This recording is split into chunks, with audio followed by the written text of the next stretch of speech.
उसके बाद आप देखिए कि पाकिस्तान के अंदर इंसाफ का कानून का किस तरह खुलेआम कत्लेआम किया जा रहा है। जस्टिस जहांगीर जो एक एक इंसाफ के ऊपर फैसले कर रहा था, जो हक के साथ खड़ा था, हक के रास्ते के ऊपर खड़ा था, और इस निज़ाम को वो कबूल ही नहीं हुआ कि ये क्यों हक के रास्ते पे खड़ा हुआ। जस्टिस जहांगीर को धमकियाँ मिली, उसको थ्रेट मिला कि ये कर लो, हमारी बैट को, हमारी यजीदियत को, हमारी फ़्रोनियत को कबूल कर लो। लेकिन जस्टिस जहांगीर ने इसको रिजेक्ट कर दिया, अपनी ड्यूटी की नोक पे रख दिया और उनको नायल कर दिया क्या, उनको उनके ऊपर जाली डिग्री का केस बना के उनको नायल कर दिया क्या, और उनको जलील करने के लिए पूरी कोशिश की गई। और जस्टिस जहांगीर जो सफरार डोकर ऊपर बैठा हुआ है, चीफ जस्टिस इस्लामाबाद बन के बैठा हुआ है, उसकी दो टक्की की औकात नहीं है। वो इसको टेलीफोन करके इसको धमकियाँ देता है कि आप अपना अपना ये आराम सुकून से आप इस्तीफा दे के अपने घर रवाना हो जाएं, आपको हम नायल नहीं करेंगे, हम आपको या यजीदियत की बैट कबूल कर लें। लेकिन जस्टिस जहांगीर एक जो जज है जो हक के रास्ते पे खड़ा था, जिसने फॉर्म 47 के जो वज़ा बन के बैठे हुए हुकूमत के अंदर बैठे हुए, जब उससे ये कहा कि मैं इनको खोलूँगा, इनके इनके बॉक्स को खोलूँगा और इनको बताऊँगा, आवाम को बताऊँगा, पूरी दुनिया को बताऊँगा कि किस तरह 8 फरवरी के इलेक्शन के अंदर रिगिंग की गई है, किस तरह अवामी मैंडेट को जूती की नोक पे रख के फॉर्म 47 के रिजल्ट बनाए गए हैं, और फॉर्म 45 को जूती की नोक पे रख के इन्होंने इनको इनको इनको फॉर्म 47 के ऊपर जितवाया है। तो जब वो खोलने लगा तो इन्होंने उसकी जाली डिक्री निकाल के उसको नायल कर दिया, उसको धमकियाँ, उसको थ्रेट वगैरह दिए। फिर इसी जज ने बाकी जजों के साथ मिलके ये बताया कि हमारे कमरों के अंदर कैमरे लगाए जाते हैं, हमें धमकियाँ दी जाती हैं कि आप हमारी बैट करें, हमारी यजीदियत करें। लेकिन इन्होंने खड़े होके हक के रास्ते पे खड़े होके ये साबित किया है कि हर कोई यजीद का साथ नहीं देता, हर कोई यजीद की बैट कबूल नहीं होता। कुछ लोग होते हैं जिनका ईमान मजबूत होता है और वो यजीद और फ़्रौन की आंखों में आंखें डाल के बात करते हैं। पूरी कौम जस्टिस जहांगीर को सल्यूट करती है और इस निज़ाम के ऊपर लानत भेजती है जो ये सारे फैसले करते हैं। उसके बाद पाकिस्तान की आर्मी, सबसे बड़ा सवालिया निशान ये है कि पाकिस्तान की क्या आर्मी इसराइल के अंदर, गज़ा के अंदर जाएगी, अपनी आर्मी को तैनात करेगी हिफाजत करने के लिए, और ये हम सबको मालूम है कि क्या होने जा रहा है। और अमेरिका का जो फॉरेन मिनिस्टर है मार्को ज़ोबियो, उससे भी इनको बेनकाब किया। पहले आप ये वीडियो देखिए, फिर हम इससे मुतल्लिक बात करते हैं किस तरह मार्कियो ज़ोबियो ने इसको बेनकाब किया और पाकिस्तानी निज़ाम की असलियत पूरी दुनिया के सामने खोल के रखा है, और इनको बेनकाब किया कि ये खुद चाहते हैं कि पाकिस्तान की आर्मी को वहाँ तैनात किया जाए, वहाँ भेजा जाए। ये खुद चाहते हैं, ये हमने फैसला नहीं किया, ये पाकिस्तान के निज़ाम, पाकिस्तान के सिस्टम और ये पीडीएम की हुकूमत ने फैसला किया है कि हम आपको अपनी आर्मी, पाकिस्तान की आर्मी आपको देने को तैयार हैं। आपने जो मर्ज़ी करना है, हमारे ऊपर हुक्म चलाना है चलाएँ, हम आपकी गुलामी, यज़ीदियत, फ़्रौनियत अमेरिका की करने को तैयार हैं। आप ये वीडियो देखिए कि किस तरह इससे पाकिस्तान के सिस्टम को, इस पीडीएम हुकूमत को एक्सपोज़ किए, फिर हम इसके ऊपर बात करते हैं। आइए। Ask you about Gaza. US wants Pakistan troops to be in Gaza. Has US got a consent from Pakistan that they will be sending their troops in Gaza for peace building and peacemaking? Yeah. Well, look, in fairness to all the countries we've talked to about being and having a presence on the ground, I think they want to know specifically, what the mandate, what the specific mandate it was, the funding mechanism looks like. So we're very grateful to Pakistan for their offer to be a part of it, or at least their offer to consider being a part of it. I think we owe them a few more answers before we can ask anybody to firmly commit. But I feel very confident that we have a number of nation states acceptable to all sides in this who are willing to step forward and be a part of that stabilization force. And certainly, Pakistan is key if they agree to do so. But I think we owe them a few more answers before we get there. We're trying to make a lot of progress here with I think the next step here is announcing the Board of Peace, announcing the Palestinian Technocratic Group that will help provide daily governance. And then once that's in place, I think that will allow us to firm up the stabilization force, including how it's going to be paid for, what the rules of engagement are, what their role will be in demilitarization and so forth. ये आपने देख लिया किस तरह मार्कियो ज़ोबियो ने, जो America का foreign minister है, किस तरह इनको बेनकाब किया, किस तरह इनकी हकीकत खोल के सामने रखी कि ये खुद चाहते हैं कि पाकिस्तान की आर्मी को गज़ा के अंदर तैनात किया जाए। और अगर पाकिस्तान की आर्मी को गज़ा के अंदर तैनात किया जाता है, क्यों किया जाए? सबसे बड़ा ये सवालिया निशान है कि हम अपनी पाकिस्तान की आर्मी के नौजवानों को गज़ा के अंदर क्यों भेजें? क्या वो आसमान से उठ रहे हैं कि वो अपनी जान वान जाके कुर्बान कर दें? उनकी यहाँ हमें अपने मुल्क के अंदर ज़रूरत है। वो हमारे हमारे हमारे मुल्क के अंदर अंदर रह के अपने मुल्क की हिफाजत करेंगे, वो गज़ा के अंदर जाके दूसरे मुल्क की हिफाजत क्यों करें? गज़ा के अंदर जाके हमास के साथ पंगे क्यों लें और इसराइल और अमेरिका के झूठे पॉलिसी क्यों करें? ये पाकिस्तान के आर्मी के जवानों ने किसी और के लिए जान देने के लिए आर्मी के अंदर नहीं आए, ये अपने मुल्क के लिए अपनी जान कुर्बान करने के लिए बॉर्डर्स के ऊपर खड़े होते हैं और आप इनको यहाँ से उठा के गज़ा के अंदर भेजेंगे कि जाके हमास के साथ पंगा लो और हमास के लिए अपनी इसराइल और अमेरिका के कहने के लिए, अमेरिका के झूठे पॉलिसी करने के लिए, झूठे चाटने के लिए उनके लिए अपनी जानें कुर्बान कर दो, तो इनका खून जाएगा नहीं जाएगा। पाकिस्तान की आर्मी के जवानों को हम ये कबूल नहीं करेंगे कि उनको गज़ा के अंदर तैनात किया जाए और हमास के साथ उनको अमेरिका और इसराइल के कहने के पर, नेतन्याहू डेसोगट के कहने के पर उनको वहाँ तैनात करके उनसे हमास के साथ पंगा लिया जाए और उनसे गने छीने जाएं,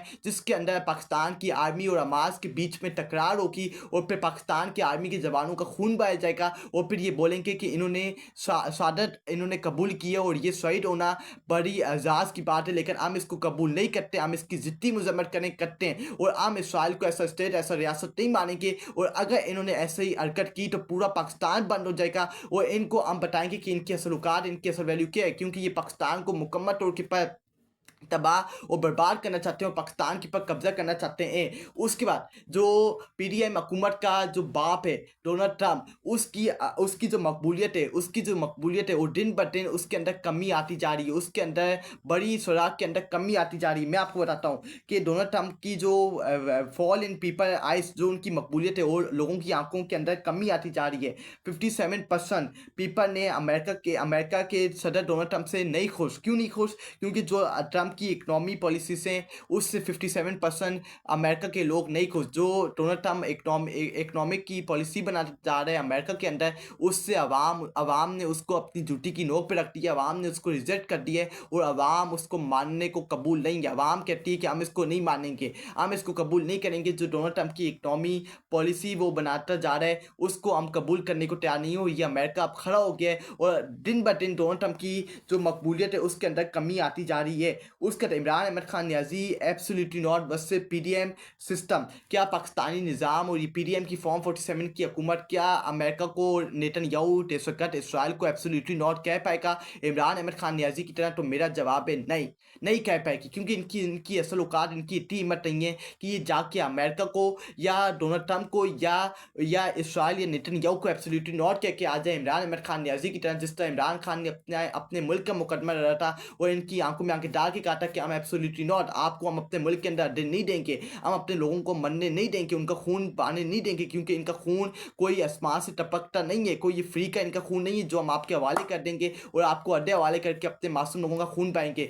ये पाकिस्तानी निज़ाम और पाकिस्तानी पीडीएम की फॉर्म 47 की हुकूमत की इनकी औकात ही नहीं है कि ये अमेरिका की आंखों में आंखें डाल के, डोनाल्ड ट्रंप की आंखों में आंखें डाल के ये कह के आ जाएं कि हम एब्सोल्युटली नॉट कह के आ जाएं और ये कह के आ जाएं कि हम आपको नहीं कह देंगे अपनी आर्मी गजा के अंदर तैनात करने के लिए। इनकी तो टक्की की औकात ही नहीं। इनको पता है कि अगर हमने अमेरिका की आंखों में आंखें डाल के बात की, इनको मालूम है कि अगर हमने अमेरिका की आंखों में आंखें डाल के बात की, पाकिस्तानी निज़ाम को, पीडीएम की हुकूमत को, इनको मालूम है कि अमेरिका की आंखों में आंखें डाल के अगर हमने बात की तो फिर हमारा हालत क्या होगी, फिर हमारी हालत क्या होगी, फिर हमें ऊपर भेजा जाएगा, फिर हमें इनके जूते पॉलिश करके, इनकी मिनटें तले करके अपने आप को बचाना पड़ेगा।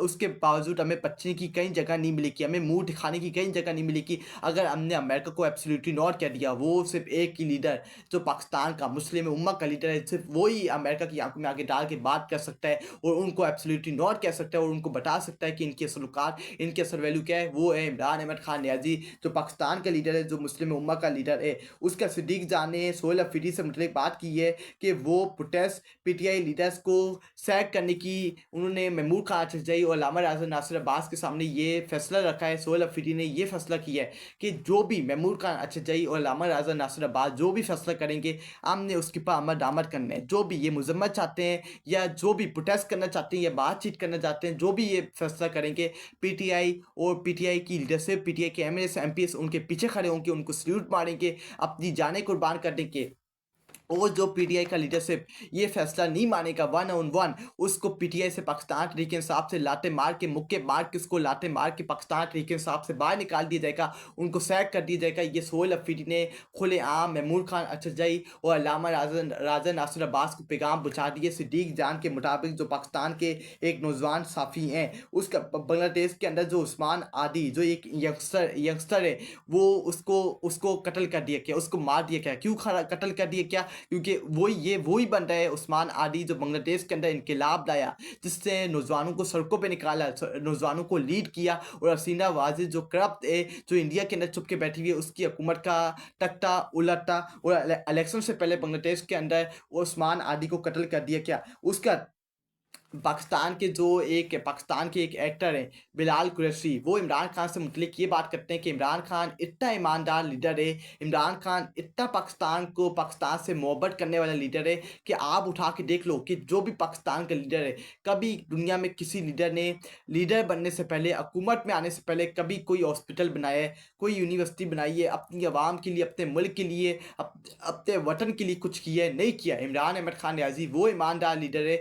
जिससे हुकूमत में आने से पहले शौकत खानम हॉस्पिटल बनाया अपनी कौम के लिए, अपनी आवाम के लिए। इमरान खान वो लीडर है जिसने नमल यूनिवर्सिटी बनाई अपने नौजवानों के लिए। इमरान खान वो लीडर है जिसने 1992 का वर्ल्ड कप अपनी कौम के लिए, अपने मुल्क के लिए जितवाया। इमरान खान वो लीडर है जिससे पूरी दुनिया में पाकिस्तान का नाम रोशन किया। जहाँ जहाँ इमरान खान जाता है उससे पाकिस्तान का नाम रोशन किया है और दुनिया को बताया कि ये मैं पाकिस्तान से, मेरा ताल्लुक पाकिस्तान से और मैं अपने मुल्क पाकिस्तान से प्यार करता हूँ, जिसने अपना सब कुछ इस मुल्क के लिए, इस पाकिस्तान के लिए कुर्बान कर दिया है, वो है इमरान अहमद खान नियाज़ी। ये पाकिस्तान के एक्टर बिलाल कुरैशी ने बात की है।